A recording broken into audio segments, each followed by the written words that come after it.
I'm back! After many days of being unwell and completely losing my voice, I'm back to making Assassin's Creed videos again. Did you miss me? Well, this franchise is really fascinating to me and there are 3 reasons why. First thing, there's so much history and lore to it. I could probably talk about it for years and still miss out on a big chunk. Second thing, the fanbase has such a broad spectrum. You will find a person with every conceivable opinion and they'll be right in their own way. And the third thing, the sheer number of subjects the Assassin's Creed deals with. There is history, fantasy, psychology, science fiction, philosophy, and so much more. Today we talk about something that I'm sure will divide the viewers into so many different clans. See, we've covered a considerable number of topics like who was the richest and who had the most tragic life, but today we take a look at the skills of these assassins. Now when I say skills, I don't just mean their intellect, stealth, or combat abilities, because the word skills can mean a vast array of things, like their individual areas of expertise, their battle acumen, stealth capabilities, and many more things. But unfortunately, I'll be excluding the demigods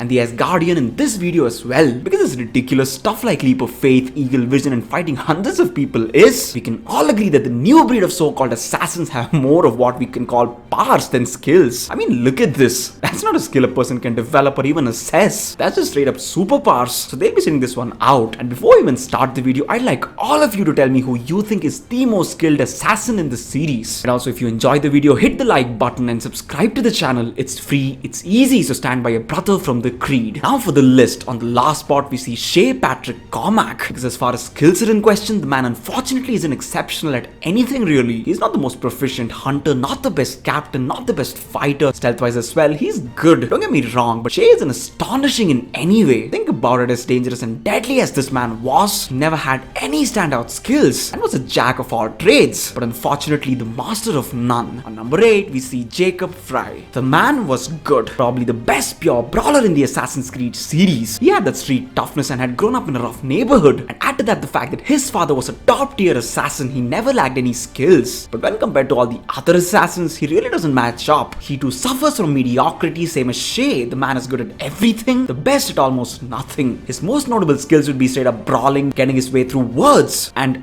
jokes? Well, that can be argued, but apart from that, he's just a more in-your-face brute, and skills were never Jacob's forte. Next, on the 7th spot, we see Evie Frye. The Frye twins are really low on this particular list, but I feel it's totally justified, because despite the fact that Evie was a really smart woman, she too never had any particular or standout skills that would make a person go wow. Hers and Jacob's skill set is something we've seen before, and assassins have outdone them centuries ago. And if they wanted to be any higher, the Frye twins would have had to display capabilities that were simply unprecedented. Ask yourself, do we see anything as such? I don't think so. They are too tech dependent, and despite Evie being a master tactician and great at stealth, that's where her standout skills really end. She is definitely a formidable fighter, good at parkour and charming, which is not really a skill, I agree. But when we get higher on the list, hopefully you'll see why the twins got the short end of the stick. Next up, number 6, Edward Kenway. From here on out, we see people that have unique skill sets, the likes of which make these distinguished gentlemen stand out of the entire pack and solidify themselves as the best at certain things. And when we talk Edward Kenway, we're talking Aquaman, baby. Because this man was literally the king of the seas back in the 1700s. He was fire, he was rage, he was the vengeance of the ocean. And you know, when we sit in the comfort of our home, it's almost impossible to understand the sort of fear Edward inspired. This man was never the best assassin, not a role modelish human being, definitely not a great father, but as far as being a pirate goes, he was and still is the best in the Assassin's Creed universe. He just understood the ocean in a deeper sense, was a mastermind at planning naval attacks, was a devil with a harpoon, and had the lungs and the mindset required for deep sea exploration, which is no joke, because remember, we're talking about the real deep sea diving, without an oxygen tank, safety equipment, and any immediate rescue, just man versus ocean, and Edward came out victorious every single time. I really feel if Edward had stayed afloat post the events of Assassin's Creed Black Flag, he would have been alive longer. It's just a theory. Moving on number 5, we see Kenway. Out goes the grandfather, in comes the grandson. In my humble opinion, the Kenway family is the most formidable in the entire Assassin's Creed series. And when we talk skills, few men can match up to the sheer level of skills Connor possesses. This man could do it all. Probably the strongest in the franchise, easily the best hunter and tracker in the series. Not only because of all the training he received from Achilles, the way he grew up really turned him into a naturally gifted hunter and tracker. Those two skills would be necessary for a man to even survive in the wilderness. He also was a formidable archer. Plus he had the genetic gift for being on the sea. Granted he was no Edward Kenway, but the man could more than hold hold his own in a naval war. And as we all know, the man, despite being a 6'2", 200+ beast, was a tactical mastermind. He won so many battles for the Patriots while also limiting the loss of life. Connor Kenway, in my mind, is one of the most skilled in the series.